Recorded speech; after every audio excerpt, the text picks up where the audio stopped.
Hancurkan musuh sampai habis. Jangan pikir moral kalau mau berkuasa.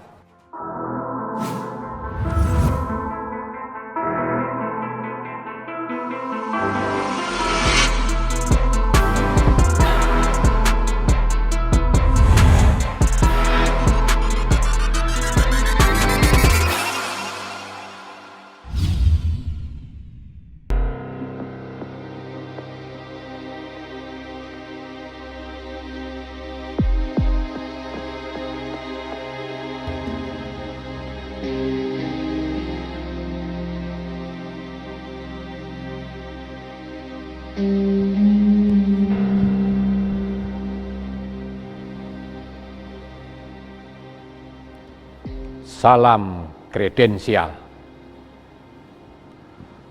Kali ini kredensial mengangkat tema Machiavelli, Kenaro, dan dalam pusaran KLB.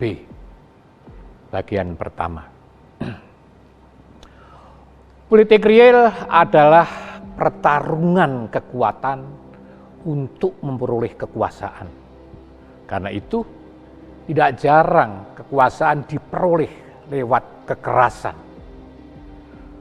Kemudian, hukum akan melegitimasi yang berpengaruh terhadap ketulusan dukungan warga negara.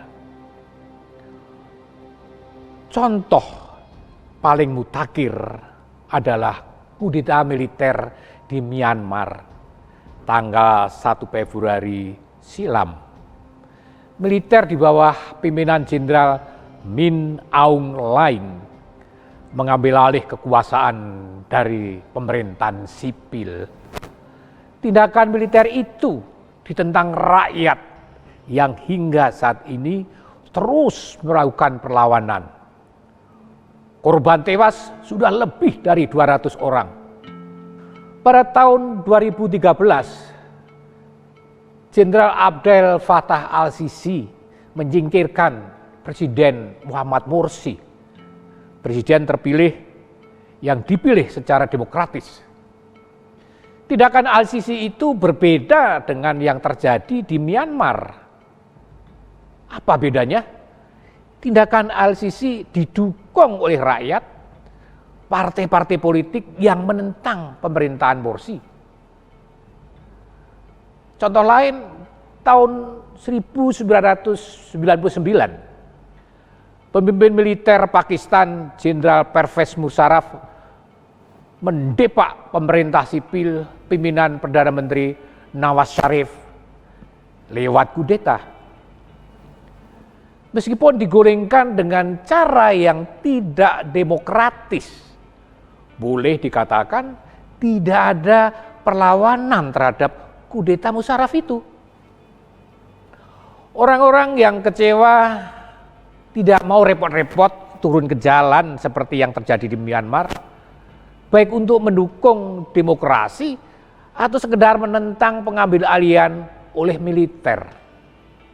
Sebelumnya juga di Pakistan, Jenderal Zia-ul Haq mengkudeta Perdana Menteri Zulfikar Ali Bhutto. Ali Bhutto kemudian digantung. Zia-ul Haq lalu setelah berkuasa memberlakukan undang-undang darurat. Pemerintah baru hasil kudeta itu bahkan didukung oleh pemerintah Amerika Serikat. Ya, dalam dunia politik perebutan kekuasaan adalah sesuatu yang wajar. Sebab bila dilihat dari motif politik, katakanlah menurut Hans Joachim Morgenthau, seorang ilmuwan politik Jerman Amerika, dasarnya tujuan berpolitik adalah 3. 1, untuk mempertahankan kekuasaan. 2, menambah kekuasaan. 3, menunjukkan kekuasaan. Tetapi sebelum ketiga hal itu, hal pertama yang harus dilakukan adalah merebut meraih kekuasaan. Setelah itu baru yang 3 hal itu tadi. Bagaimana memperoleh kekuasaan? Kalau pertanyaannya itu dijawab oleh Niccolo Machiavelli, lakukanlah segala cara. Karena itu menurut Machiavelli, kekuasaan harus dilepas dari moral dan bahkan teologi. Kekuasaan dan etika politik adalah 2 dunia yang berbeda. Filsafat politik dan etika politik dianggap dunia ideal yang tidak mencerminkan realitas politik yang keras. Jadi Machiavelli berkeyakinan tidak ada hukum yang bisa memaksakan kecuali kekuasaan. Karena itu kekuasaan atau memiliki kekuasaan menjadi tujuan utama dan diraih dengan segala cara. Itulah yang dikatakan tujuan politik kekuasaan.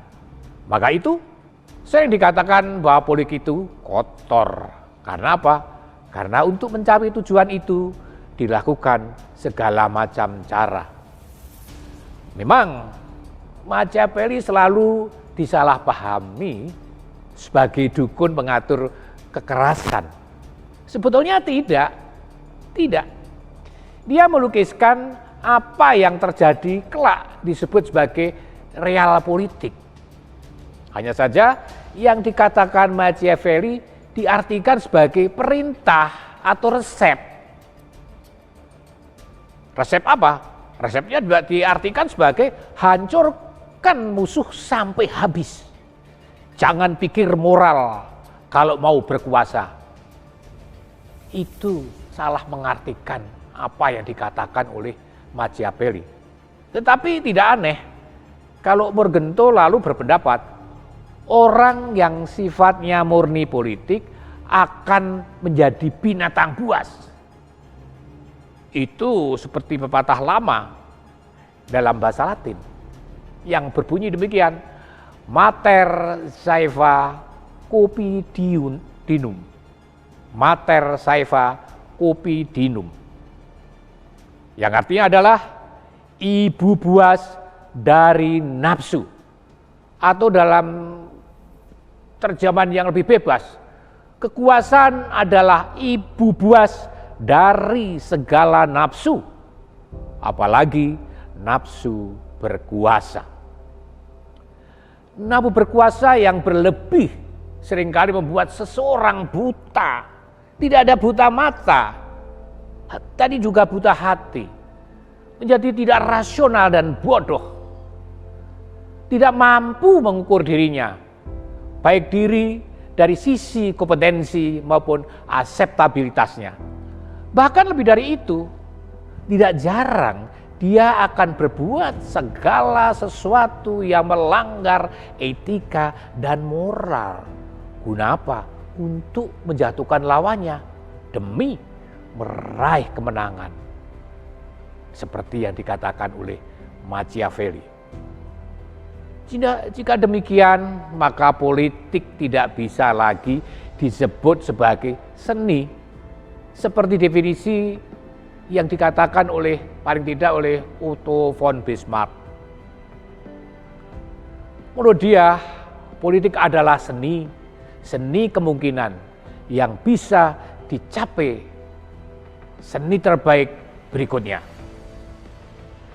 Politik disebut seni karena politik itu membutuhkan kemampuan untuk meyakinkan melalui wicara dan persuasi, bukan melalui manipulasi, bukan pula melalui kebohongan, dan bukan melalui kekerasan, ancaman, teror, fitnah, berita hoax, memutarbalikkan fakta, pengerahan massa, dan sebagainya. Banyak cara-cara yang tidak etis. Kita berlanjut di episode berikutnya. Tetap kredensial. Salam kredensial. Terima kasih.